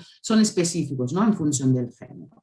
Además, una cosa, el estudio de la publicación evidentemente no han tenido la finalidad de ser una recopilación exhaustiva de todas las acciones, iniciativas, buenas prácticas que puedan existir a nivel europeo. Tampoco la finalidad era de establecer como una herramienta o crear una herramienta comparativa para evaluar y calificar los países, ¿no? europeos en función de lo que están haciendo o no, o cómo lo están haciendo o no en el ámbito de la trata. Simplemente la intención ha sido la de eso, recopilar estas ideas un poco como la jornada de hoy, y además la jornada que hicimos en diciembre, donde también Lucila y Francesca, por ejemplo, participaron, sí que nos hablaron también de otros proyectos, ¿no? E iniciativas que han dado a cabo, que está reflejada también en este informe, y en ese sentido, para estimular nuestra reflexión, nuestra creatividad, ¿no? Para la adopción e implementación efectiva de políticas y acciones integrales en favor de todas las víctimas de trata, ¿no? Eso porque también, dada mi experiencia de muchos años en trabajar en proyectos europeos, redes y plataformas y distintos foros, eso a nivel europeo, de hecho, eso con Flexe, por ejemplo, el Ayuntamiento de Venecia, quiero decir, llevamos muchos años conociéndonos, colaborando, compartiendo espacios, etc. Y esto a mí personalmente siempre ha representado una fuente de inspiración y de estímulo, ¿no? Para mejorar, ¿no? Y mi trabajo y lo de Accem, evidentemente, en el ámbito de la trata de seres humanos. Por eso creo mucho, digamos, en este intercambio, ¿no? De ideas y buenas prácticas e iniciativas. Luego, otra cosa importante, la publicación incluye tanto aquellas acciones, prácticas, iniciativas específicamente dedicadas a abordar la trata de personas de género masculino, sino también aquellas que con una perspectiva integral y global efectivamente también en la práctica sí que tenga, digamos, incluyan a todas las víctimas de trata, ¿vale? Por lo que se refiere a la investigación, evidentemente se ha hecho toda una revisión de documentación, de bibliografía, noticias, eso en los varios países, bueno, idiomas permitiendo, digamos, de lo que comprendíamos, y también de jurisprudencia, tanto a nivel nacional como del Tribunal Europeo de Derechos Humanos. Noticias, como se ha dicho, se ha recopilado. También hemos recopilado el relato de vida de una persona trans no binaria que ha sido víctima de trata con fines de explotación sexual. Luego la recopilación de unos casos atendidos por la Fundación Cruz Blanca, que es la única organización, como ha dicho Carmen, que estuvo el miércoles pasado, que es básicamente, hasta que sepamos, la única organización en España que tiene recursos para hombres víctimas de trata. Y luego hemos llevado a cabo 15 entrevistas semiestructuradas con personas, entidades e instituciones expertas en Europa, ¿no? Y aquí tenéis el listado de todas las personas entrevistadas. Por ejemplo, una organización de Francia, una ONG de Italia, eso, la Fundación Cruz Blanca de España, el Ayuntamiento de Venecia, la Organización Internacional del Trabajo, la sede de Ginebra, luego esa Dirección Distrettuale Antimafia dell'Aquila sería la Fiscalía Antimafia de una ciudad italiana, que esto tiene competencia en tema de trata, luego el Centro de Investigaciones y Estudios de Sociología del Instituto Universitario de Lisboa, de Portugal, luego la ONG alemana Arbeit und Leben, la organización de Bélgica Fair Work Belgium, luego la plataforma formada por distintas organizaciones especializadas en trata que se llama La Strada International, con sede en Holanda, luego una consultora independiente experta en trata de Reino Unido, la organización francesa Comité contra el Esclavage Moderne, una organización de Irlanda, Migrant Rights Center Ireland, luego PICUM, que es la plataforma para la cooperación internacional sobre migrantes indocumentados, de la que ACSEM es miembro, y luego el ACNUR de Italia. Bueno, luego a lo largo del informe podréis ver algunas frases, por ejemplo, esta es una de que los informantes claves nos han dicho durante las entrevistas, y bueno, aquí tenéis una, ¿no? Los hombres también son víctimas de violaciones de derechos humanos y tienen derecho a acceder a todos los servicios del Estado y de manera integral, ¿no? Esa es una de las frases también que yo creo muy interesante, porque sobre todo cuando hablamos de víctimas de trata de género masculino hay muchos perjuicios, ¿no? Sobre, por ejemplo, sus necesidades, sobre el impacto de la trata y las consecuencias en ellos, las necesidades de asistencia y protección, ¿no? Y eso es uno también de esos perjuicios, posiblemente uno de los motivos por los que eso tampoco se considera, a veces se ven los hombres como víctimas de violación, y evidentemente lo son, ¿no? Y luego aquí os he puesto el índice, que son un poco los temas que se abordan en el informe, además de ver los que son los principales retos en Europa en el ámbito de la trata de personas de género masculino, que todos los países lo tienen, porque sabemos que el enfoque de lucha contra la trata mayoritariamente siempre ha sido lo de trata sexual, y mujeres, especialmente mujeres y niñas, pero luego eso, digamos, han surgido evidentemente en los años, y bueno, nos han contado, por ejemplo, Francesca y Mercedes, en fin, han surgido en los años muchas iniciativas políticas, reformas legislativas, ¿no? Que han determinado, digamos, ¿no? Eso, que algunos países puedan presentar prácticas, iniciativas diferentes o en algunos ámbitos más que en otros, etc. Luego, entrando un poco luego en el detalle de eso sobre la trata de seres humanos y su implicación para el género masculino, aquí se indican distintas prácticas, iniciativas y, por ejemplo, la importancia de poner los derechos humanos al centro de un abordaje integral, interseccional y multidisciplinar de la trata. Por ejemplo, la iniciativa que nos comentaban por ejemplo, de la importancia del trabajo multidisciplinar en el abordaje de la trata, de involucrar distintos actores más allá, ¿no? De los que tradicionales, para decirlo de alguna manera, entre comillas, ¿no? Que estamos involucrados en la trata, es muy importante. Y la importancia de la perspectiva interseccional, ¿no? En esta lucha contra la trata, que es fundamental. Conocer todas las múltiples discriminaciones que las personas sufren es relevante, ¿no? Para diseñar, digamos, mecanismos y modelos de intervención, asistencia y protección adecuados, pero también una perspectiva que desde lo positivo sí que nos ayuda a valorar, ¿no? Las múltiples identidades, diversidades que, como decía Francesca, todas las personas tenemos, ¿no? Y eso es fundamental. Luego, el tema de la importancia de la proactividad para la inmersión, de aquí esa famosa palabra, ¿no? Que es fundamental, digamos, en el sistema italiano, la detección e identificación de las víctimas de trata. Aquí hay muchas iniciativas de distintas organizaciones que en distintas maneras, ¿no? Intentan ser proactivas para que estos fenómenos emerjan, ¿no? Porque sabemos que muchas situaciones de trata son invisibles y entonces eso, hay que poner en marcha acciones que permitan llegar a esto, proactivamente llegar a esos sitios y hacer esos lugares, esos contextos y hacer que esos casos salgan a la luz, ¿no? Luego, la importancia del empoderamiento de las personas para la emersión y la lucha contra la trata y la explotación. Son muchas las organizaciones, por ejemplo, la misma Flex, pero también PICUM, que os comentaba la plataforma esta, y muchas organizaciones que somos parte de PICUM, que insisten en la importancia de potenciar, de informar y potenciar y empoderar a las personas trabajadoras en el contexto laboral como para reivindicar sus derechos y entonces ser los protagonistas de su cambio. En este caso, por ejemplo, menciono en el informe otro trabajo súper interesante que han hecho en Flex sobre la responsabilidad social guiada por los trabajadores. O sea, todo un sistema, un mecanismo donde esos son los mismos trabajadores que conocen sus derechos, que luchan para la defensa de sus derechos como derechos humanos y derechos laborales en el contexto laboral y reivindicarlos, ¿no? Entonces es súper importante también yo creo toda esta perspectiva. Luego el tema de la inclusión social de las víctimas de trata y supervivientes de la trata, ¿no? Aquí en realidad quimera, ¿no? Que pongo. Porque también algunos organismos, digamos, internacionales europeos competentes y reconocidos en el ámbito de la trata, como por ejemplo la anterior relatora de Naciones Unidas, especial de Naciones Unidas contra la trata, insisten, claro, en la importancia que todos los mecanismos y medidas de inclusión de víctimas de asistencia, protección, que favorecen evidentemente o están finalizadas, o sea, tienen la finalidad de favorecer su inclusión social, muchas veces están pensados, y esto lo vemos en nuestro trabajo, están pensados a la atención inmediata y más a breve medio plazo, ¿no? Atender las necesidades, ¿no? del momento, pero no tenemos muchas veces nuestros sistemas y de allí la recomendación de repensar nuestros sistemas para que garanticen una inclusión social más a largo plazo de las víctimas de trata, ¿no? Más que centrarnos en esta atención a las urgencias, ¿no? Las necesidades más, ¿no?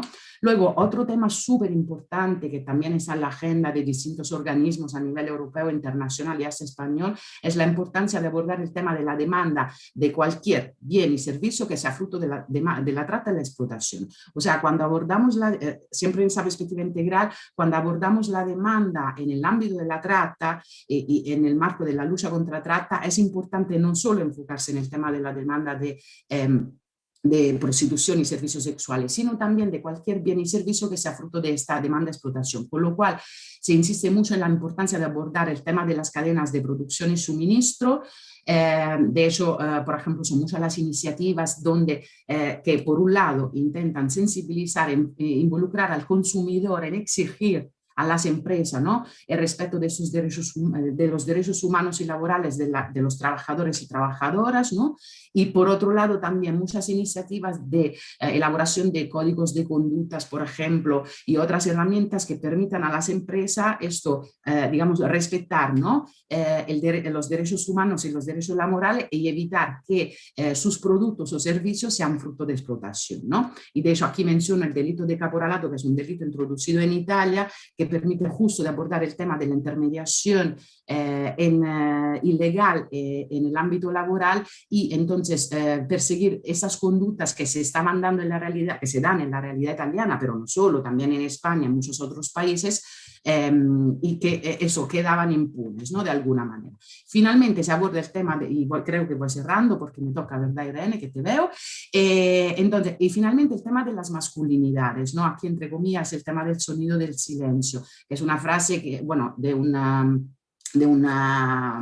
investigador, de alguien que escribió este artículo refiriéndose a los menores no acompañados solicitantes de protección internacional, de cómo el silencio muchas veces habla mucho más de las palabras, ¿no? Y yo creo que eso se aplica muy bien a las víctimas de trata, por todo lo que sabemos, y aún más si son hombres, ¿no? O sea, personas de género masculino, ¿no? Como la dificultad en expresar lo que han vivido, no solo por la situación de trata, que sabemos que es muy compleja y daña mucho a las personas, también por todas esas claves culturales, sociales y religiosas que dificultan a las personas de género masculino aún más, ¿no? En expresar lo que han vivido. Y el tema de las masculinidades, eso además es súper interesante porque algunas de las personas entrevistadas me decían cómo el trabajar eso con víctimas de trata de género masculino y también menores que han sido víctimas de trata para la comisión de actividades delictivas les ha planteado toda una reflexión, un repensar los mecanismos de identificación, los recursos y dispositivos y servicios de atención y protección de las víctimas de trata, eso teniendo en cuenta las particularidades de la persona de género masculino.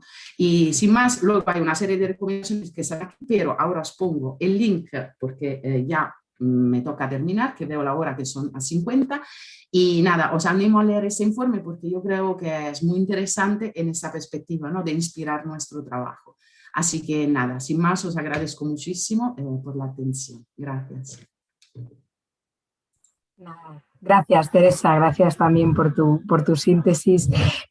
Hay una pregunta y una reflexión que hacía, ¿verdad, Lucila, una compañera en el chat, no en el de las preguntas, pero sí que, bueno, aparte de felicitaros ambas, sí que hablaba de los beneficios que tenía esta investigación participativa, Lucila. Entonces, bueno, como sí que ahora vamos bien de tiempo, si quieres un poco comentarnos los beneficios de todo este... Sí, bueno, como comentaba tal vez al principio, el principal beneficio realmente es a largo plazo el promover ese desarme de las estructuras de poder donde los trabajadores y las personas afectadas por las propias políticas públicas están totalmente excluidos del debate, de los procesos. Se busca fomentar eso y se hace en forma muy concreta. Luego, de manera más inmediata, tal vez, en términos de la propia investigación, pues los resultados son totalmente diferentes. Para dar dos ejemplos, tal vez, en nuestra investigación en limpieza, o en hotelería, por ejemplo, cuando tratamos el tema de acoso sexual, que fue justamente un tema que tal vez no salía tanto en las encuestas, es entendible, temas de violencia de género muchas veces son difíciles de generar un espacio seguro en este tipo de investigaciones, como para poder identificarlos, pero gracias a justamente esta metodología donde hay una cercanía, una identificación con la persona entrevistando y demás, este fue un tema que salió muy claramente y de hecho decidimos enfocar gran parte de algunos de los grupos focales en este tema en particular con las mujeres.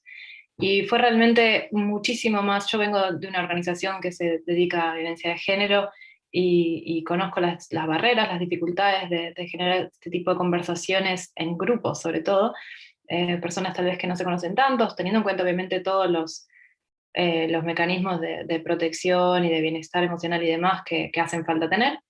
Pero realmente esto fue mucho más orgánico, mucho más natural, un espacio que generó, sí, un momento mucho más tranquilo para todos.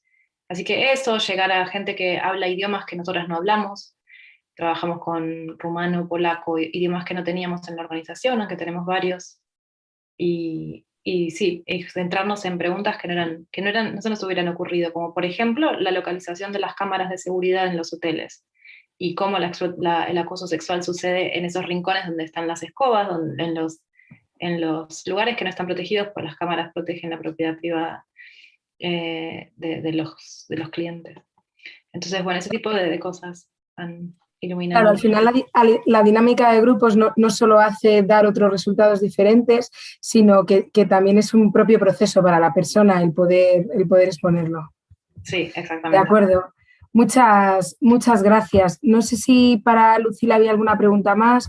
Sí que te preguntaban, Teresa, a ti, si la pregunta tal cual es que si era igual para detectar que son víctimas de trata en hombres o en mujeres. yo entiendo que si la identificación, la detección es igual, sí. depende de género, depende de la problemática, de la forma de explotación. Bueno, yo diría, claro, depende de muchas cosas. O sea, quiero decir, seguramente manejamos indicadores que son comunes, ¿no? a las varias formas de explotación y a cualquier tipo, digamos, de persona, ¿no? Independientemente de su sexo, de su género. Pero es verdad que luego yo diría que, claro, en función también de la finalidad de explotación y eso de los contextos y los ámbitos, evidentemente, claro, hay que luego ir utilizando o referirse y desarrollar, ¿no? Indicadores específicos, ¿no? Para la detección. Por ejemplo, imaginámonos que digamos, algunos organismos como la Organización Internacional del Trabajo, la Agencia de Naciones Unidas contra las Drogas y el Crimen Organizado, creo que se diga en español, bueno, UNODC, que a mí también luego entre el inglés y el italiano me dio un poco, ¿verdad? Bueno, Lucila, creo Francesca y Mercedes me entienden. Entonces, en fin, ellos, por ejemplo, esos organismos han elaborado indicadores que luego algunos son generales, digamos, ¿no? Porque eso son válidos, digamos, para todas las personas víctimas de trata, como eso, la deuda, la falta de documentación o documentación falsa, etcétera, pero hay otras específicas luego en función de las finalidades y en función también, por ejemplo, si son menores de edad, cuando hablamos de niños y niñas, ¿no? Entonces, bueno, eso seguramente también en ese sentido, ¿no? Hay que tener en cuenta un poco esta complejidad y esta visión, tener esta mirada amplia, ¿no? Y no sé si he contestado más o menos a la pregunta de la persona que me... Claro, y lo que se ha hablado en muchos de las jornadas era que qué importante es la identificación y la detección, pero luego poder tener recursos especializados, que en el tema de hombres es muy complejo, pero también para mujeres, al final, en provincias, en comunidades, y está aquí Carmen, que le damos la bienvenida, muchas veces nos cuesta tener esos recursos especializados para estas personas y bueno, desde aquí a ver si algún día lo podemos conseguir. Pues yo creo que no hay más preguntas. Sí que hay reflexiones. Bueno, pues si os parece, terminamos aquí. Gracias, Lucila y Teresa, por vuestra intervención. Y ahora ya finalizamos con la clausura por parte de Carmen Jiménez, concejala de Mediación Comunitaria del Ayuntamiento de Valladolid. Gracias, Carmen. Hola, buenos días a todos y todas. Disculpar a Rafaela Romero, pero es que por motivos de agenda no ha podido asistir. Quisiera finalizar agradeciendo de nuevo a ACCE la organización de estas jornadas por la relevancia e interés que han tenido. La verdad que ha sido aproximadamente unas 200 personas las que han participado. Agradecer también a los y las ponentes por sus magníficas intervenciones en infancia y adolescencia sobre la importancia de la implicación y la protección de la infancia no acompañada. En explotación laboral, el trabajo en la lucha y prevención de la trata por las fuerzas y cuerpos de seguridad del Estado, la labor fundamental de inspección de trabajo y de los sindicatos. Y en cuanto a la última jornada de buenas prácticas, agradecer también la información que nos han dado los ponentes sobre los proyectos NAVE, LUA, FLES y Novicom. Espero no olvidarme de nada. Y por último, agradecer la participación e interés de todas las personas que habéis participado. Estas jornadas han puesto el acento en la gravedad de esta situación, pues la trata en sus diferentes formas es una lacra mundial que es necesario erradicar, un problema que nos concierne a todos y que debemos combatir en todas sus formas. Así que bueno, que espero que con estas jornadas nos hayan sido útiles, yo creo que sí, han sido muy útiles, para tener un mayor conocimiento y concienciación sobre la grave situación de la trata, conocer estrategias y herramientas que nos permitan detectar e identificar mejor a las víctimas y mejorar los métodos y procedimientos para la protección de las víctimas y de sus derechos. Que sin más, damos por finalizado estas microjornadas. Gracias, Carmen. Pues nada, pues gracias a todos. Pues muchas gracias. Gracias. Gracias. Chao. Adiós. Grazie.